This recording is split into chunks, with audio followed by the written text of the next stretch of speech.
Finally, we have some good news on the Australian consumer. The Westpac Melbourne Institute Consumer Sentiment Survey for February showed a solid 6% rise. That's the best response month to month that we've seen since April last year, and it takes the index level to its highest point since June 2022.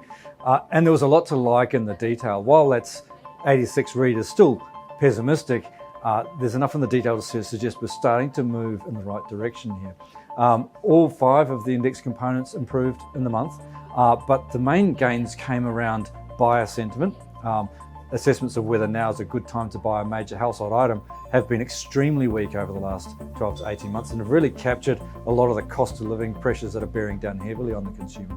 So that improvement breaks it out of that very weak level, suggests we may be starting to see some easing up in those cost of living pressures, and maybe that's a steer towards an improvement over the medium term. There was also a significant lift in expectations for the year ahead, particularly around the economy. We saw there that prospects of inflation coming under control, looking a little bit more confident there, perhaps allowing the RBA to ease rates down the track.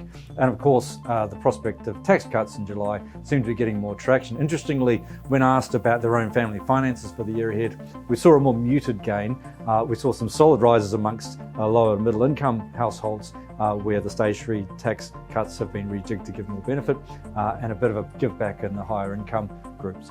But generally speaking, that again sort of suggests we're starting to round the corner on sentiment, and that some of the gains that we're seeing could be well sustained.